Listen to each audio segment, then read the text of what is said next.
Donc, on va commencer par voir une petite clé qui se trouve à côté du pouce. Je pense que ça fait un moment que tu te demandes à quoi elle sert. Je t'avais dit dans la vidéo sur comment tenir ton saxophone qu'il fallait toujours garder le pouce, voilà, de telle sorte qu'on puisse actionner cette clé si besoin. Cette clé, elle s'appelle la clé d'octave. Pourquoi? Parce qu'elle permet justement d'octavier. Alors qu'est-ce que c'est qu'octavier? C'est jouer la même note mais plus aiguë. Par exemple, si je joue un La et que j'appuie sur la clé d'octave, eh bien ça fera un La aigu. Alors je te fais un La normal. Et maintenant je te le fais en appuyant sur la clé d'octave. Alors quand tu joues dans le registre aigu, tu as besoin de soutenir davantage, de mettre plus de soutien. Donc nous, on va pas s'occuper pour l'instant de faire des sols, des la ou des si aigus, puisque c'est des notes qui sont un peu plus complexes à jouer. On va travailler des nouvelles notes que tu n'as pas encore vues avec la clé d'octave. Donc la première de ces notes s'appelle Ré. Ré, en fait, il faut simplement appuyer sur tous les doigts. Hop, voilà, ces trois doigts. Donc si tu la joues sans clé d'octave, c'est une note très grave pour l'instrument et il est possible que tu n'arrives pas à la jouer. Parce qu'en fait, effectivement, elle demande aussi beaucoup de soutien et d'ouvrir la gorge, voilà, d'être bien détendu en haut. Tu risques d'y passer un certain temps inutilement à essayer de la sortir.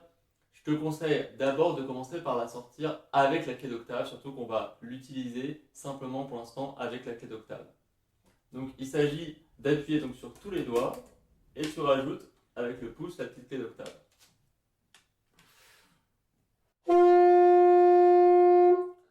Voilà. Et la deuxième note qu'on va apprendre, c'est la même, donc les mêmes doigtés, donc tous les doigts plus la clé d'octave. Simplement, on va enlever le dernier doigt, celui-là. Donc ça va être les 5 premiers doigts, mais pas le sixième, plus la clé d'octave.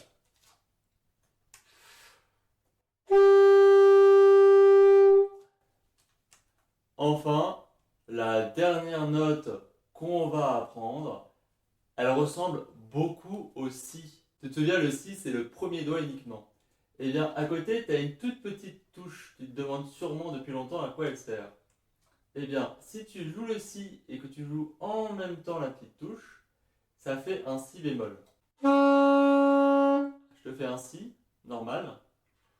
Je te fais un si bémol.